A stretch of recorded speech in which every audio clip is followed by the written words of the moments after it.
Jesus, Jesus Christ, Jesus Nazareth, ఇంకా చాలా names ఉన్నాయి.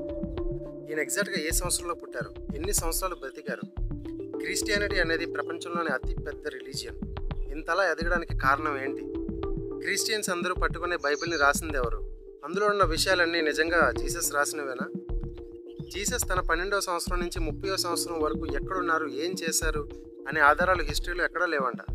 ఆ పర్టికులర్ ఏజ్ని 12 ఇయర్స్ నుంచి 30 ఇయర్స్ వరకు ఉన్న జీసస్ ఏజ్ని జీసస్ మిస్సింగ్ ఇయర్స్గా పిలుస్తారంట.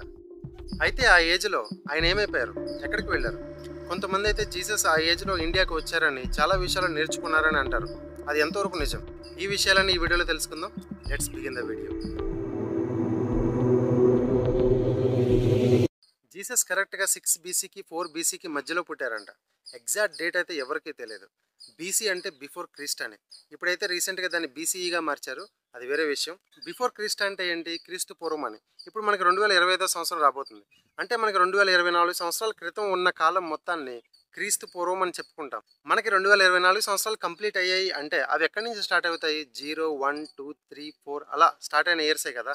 దీనికి ముందున్న కాలాన్ని క్రీస్తు పూర్వం అని అంటాం. కాబట్టి అందరూ ఏమనుకుంటారంటే జీసస్ కరెక్ట్గా 0 ఇయర్లో పుట్టారు అని అనుకుంటారు. కానీ కాదు. 0 నుంచి మనం వెనక్కి వెళ్తే -1, -2, -3, -4 అలా ఉంటాయి కదా, అవి బీసీ ఇయర్స్.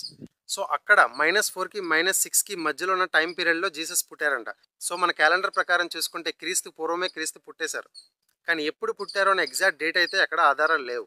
చాలామంది డిసెంబర్ 25న ఎప్పుడైతే మనం క్రిస్మస్ జరుపుకుంటామో అప్పుడే జీసస్ పుట్టారు అని అనుకుంటారు. బట్ ఆయన ఎప్పుడు పుట్టారు, ఏ డేట్లో పుట్టారు, ఏ టైంలో పుట్టారు అని ఎగ్జాక్ట్గా చెప్పడానికి హిస్టరీలో ఎటువంటి ఎవిడెన్స్ లేదు. అసలు ఆయన పుట్టినప్పుడు డిసెంబర్ మంత్ అనేదే లేదు, అసలు ఇప్పుడున్న క్యాలెండరే లేదు. కానీ ఆయన ఎగ్జాక్ట్గా ఏ డేట్లో చనిపోయారు, ఏ టైంలో చనిపోయారు అని చెప్పడానికి హిస్టరీలో కొన్ని ఎవిడెన్సెస్ ఉన్నాయి. 33వ సంవత్సరంలో అంటే 33 AD ఏప్రిల్ 3వ తారీఖున మధ్యాహ్నం అరౌండ్ 3ంటికి ఆయన చనిపోయారంట. అంటే ఆయన ఏజ్ ఎంత ఉండొచ్చని మీరు అనుకుంటున్నారు? జస్ట్ 36 నుంచి 39 ఇయర్స్ మధ్యలో ఉంటుంది. చాలా చిన్న వయసులోనే జీసస్ మరణించారు. అంత తక్కువ ఇయర్స్ బ్రతికిన ఇప్పటికీ అంటే 2000 సంవత్సరాల తర్వాత కూడా ఈ ప్రపంచాన్ని మొత్తం ఇన్ఫ్లుయెన్స్ చేస్తున్నారంటే చాలా గ్రేట్ కదా. బైబిల్ ప్రతి క్రిస్టియన్ చేతిలోనే ఇది ఉంటుంది. అయితే దీన్ని ఎవరు రాశారు? మీరు చాలాసార్లు వినే ఉంటారు, బైబిల్లో ఉన్న వాక్యాలని దేవుని వాక్యములు అని పిలుస్తారు. అంటే నిజంగా దేవుడే ఆ వాక్యాలను రాశారా? లేదు, దేవుడు చెప్తే ఎవరైనా రాశారా? నేను ఇక్కడ చూపిస్తున్న ఆర్టికల్ ప్రకారం బైబిల్ని దేవుడు కానీ యేసుక్రీస్తు కానీ రాయలేదు. దేవుణ్ణి ఇన్స్పిరేషన్గా తీసుకుని కొంతమంది రాసిన బుక్స్ అన్నిటినీ కలిపి బైబిల్ని తయారు చేశారంట. ఒక్కళ్ళో ఇద్దరో రాసింది కాదు బైబిల్ అంటే. దాదాపుగా 40 మంది బైబిల్ రాయడానికి కారణమయ్యారు. ఇక్కడ ఆశ్చర్యం ఏంటంటే బైబిల్లో ఉన్న చాలా విషయాలు జీసస్ పుట్టకముందే రాశారంట.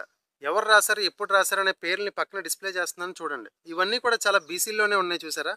ఆ 40 మందిలో లాస్ట్లో ఉన్న జాన్ అనే వ్యక్తి 90వ సంవత్సరంలో అంటే 90 ADలో అందరు రాసిన బుక్స్ నుంచి డేటా కలెక్ట్ చేసి బైబిల్ని క్రియేట్ చేశారంట.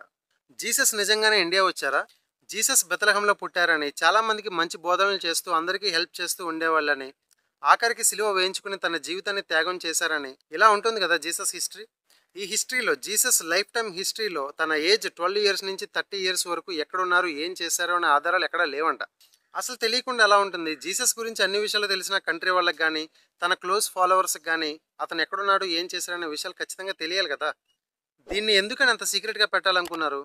మేబీ అతను నేర్చుకున్న విషయాలన్నీ వేరే కంట్రీకి వెళ్ళి నేర్చుకున్నారు కాబట్టి ఆ వేరే కంట్రీకి క్రెడిట్ మొత్తం ఎందుకు దక్కాలి అనే ఉద్దేశంతో సీక్రెట్గా ఉంచారా? ఆ కంట్రీ ఇంకోటి ఏదో కాదు, మన ఇండియానే.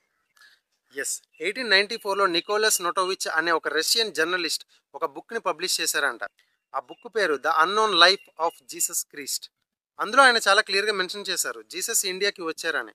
ఇండియాలో అతన్ని ఐసా అనే పేరుతో పిలిచేవాళ్ళంట. ఐసా, ఏసయ్య కాదు, ISA ఐసా. మీరు కన్ఫ్యూజ్ అవుతారని మళ్ళీ చెప్తున్నాను. మన ఇండియాలో ఉన్న హిందూ మాంక్స్ దగ్గర, బుద్ధిస్టుల దగ్గర శిష్యరికం చేసి ఒక స్టూడెంట్లా ఉండి చాలా విషయాలు నేర్చుకున్నారంట. అంటే ఒక స్టూడెంట్లా యోగి కల్చర్లో ఉన్న సిద్ధాంతాలని, మెడిసిన్స్ని, లైఫ్ లెసన్స్ని నేర్చుకున్నారంట. మళ్ళీ తను తిరిగి రోమన్ ఎంపైర్కి వెళ్ళిన తర్వాత ఇండియాలో నేర్చుకున్న విషయాలన్నీ అక్కడ అప్లై చేసేవాళ్ళంట.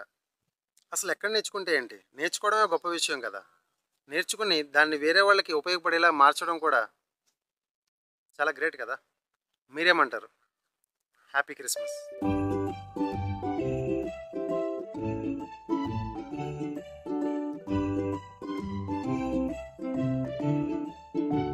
ఈ వీడియో చూడడం వల్ల మీకు ఎంతో కొంత ఇన్ఫర్మేషన్ తెలిసిందనుకుంటే వీడియోకి ఒక లైక్ చేయండి. వీలైతే మీ ఫ్రెండ్స్ అండ్ ఫ్యామిలీస్కి షేర్ చేయండి.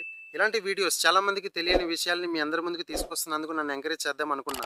ఇలాంటి ఇన్ఫర్మేషన్ మిస్ అవ్వకుండా ఉండాలి అని అనుకున్నా. ఈ ఛానల్కి సబ్స్క్రైబ్ చేసుకోండి, పక్కన ఉన్న బెల్ ఐకాన్ని ఆన్లో పెట్టుకోండి. Thank you so much for watching.